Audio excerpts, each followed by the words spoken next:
걱정하지 말아요. 내가 힘이 될게요. 안녕하세요, 염창환입니다. 오늘은 암대사 치료에 대해 이야기해 보려고 합니다. 암 발생의 이론은 내 몸의 정상세포 대사가 잘못되어 세포막이 변성되고 산소 공급이 모자라 세포의 변형이 오는 질병입니다. 이것이 그 유명한 와버그 이론이며 이를 발표한 바르부르크 교수는 1931년 노벨 생리의학상을 수상하게 되었습니다. 현대의학이 암을 죽이는 것에만 치중하여 아무리 좋은 항암제나 방사선 치료가 개발되어도 그들 치료로 인해 내 몸의 정상세포까지 손상이 된다면 암은 언제든지 다시 생겨날 수 있습니다. 또한 암의 줄기세포까지는 죽이지 못하기 때문에 언젠가는 다시 암이 자라날 수밖에 없게 됩니다. 그렇기 때문에 현대의학을 도와주고 보충해줄 보완의학이 필요합니다. 그중 가장 많은 영역을 차지하는 것이 바로 암대사 치료입니다. 암대사 치료는 우리가 잘 알고 있는 거슨요법, 메가비타민요법, 고주파 온혈암 치료, 고압산소 치료 등이 있습니다. 이 치료들은 암세포 대사에 영향을 주어 암의 성장을 막아줄 뿐만 아니라 암으로 가는 영양분을 차단하여 암을 죽이는 치료 방법입니다. 작년부터 유튜브를 통해 퍼져나간 구충제 치료 또한 대사 치료의 효과를 말하는 것입니다. 다만 구충제 치료는 아직까지 안정성과 치료 효과 검증이 되지 않아서 정식 치료로 인정을 못 받을 뿐만 아니라 잘못 사용하면 심각한 부작용이 생길 수 있습니다. 그러므로 구충제 치료를 진행하기 전 전문 의료진과의 상의를 하는 것이 가장 문제가 없고 혹여나 문제가 생기더라도 바로 조치가 가능합니다. 실제로 제가 담당한 환자 중 구충제를 복용한 사람이 10명이라면 그중 9명은 간 수치가 올라갔고 1명만이 정상이었습니다. 즉 혈액 검사를 통해서 복용 가능 여부를 확인하고 간 수치에 이상이 생기면 중지를 하는 유연성을 가지고 있어야 합니다. 효과적인 암 대사 치료를 진행하기 위해서는 암의 대사 과정을 파악해야 합니다. 암의 대사 과정은 크게 6가지로 나뉩니다. 첫 번째는 혐기성 대사입니다. 암세포는 산소가 없이 대사를 통해서 성장을 합니다.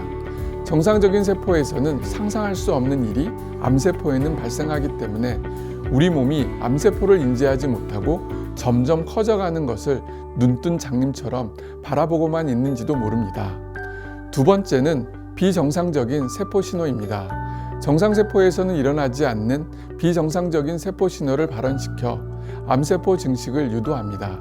여기에는 해지오그, 윈트, 나츠, 허트 등 다양한 유전자가 발견되고 있습니다. 세 번째는 비정상적인 세포 대사입니다.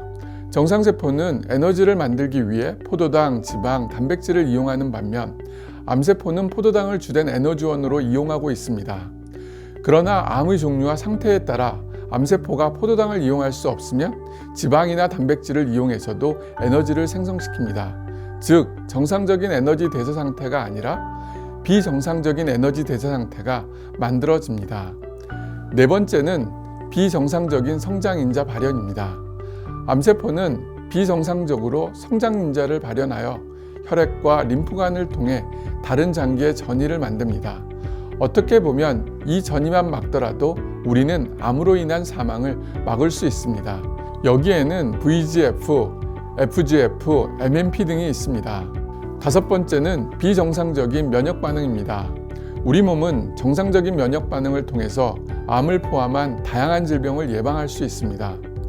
그러나 면역 기능이 비정상적으로 움직인다면 암이 발생해도 그것을 죽일 수가 없습니다. 그래서 항상 좋은 면역 기능을 유지하는 것이 중요합니다. 마지막 여섯 번째는 빠른 세포 분열입니다. 세포가 죽기 전에 빠르게 세포 분열을 통해 계속 성장을 하는 것입니다. 그로 인해 정상세포가 있어야 할 자리에 암세포로 채워지는 것입니다. 암대사 치료란 이들 6가지 대사 과정에 동시다발적으로 공격을 하여 암세포의 성장을 막고 사멸을 유도하는 것입니다. 암대사 치료를 병행해야 하는 이유는 항암제 치료만 진행했을 시 크고 작은 부작용이 발생할 수 있기 때문입니다. 1세대 항암제는 빠르게 분열하는 세포를 주 타겟으로 잡고 공격을 합니다. 그러다 보니 암세포뿐만 아니라 정상세포 손상도 커서 부작용이 심합니다. 그래서 장기간 사용이 어렵습니다.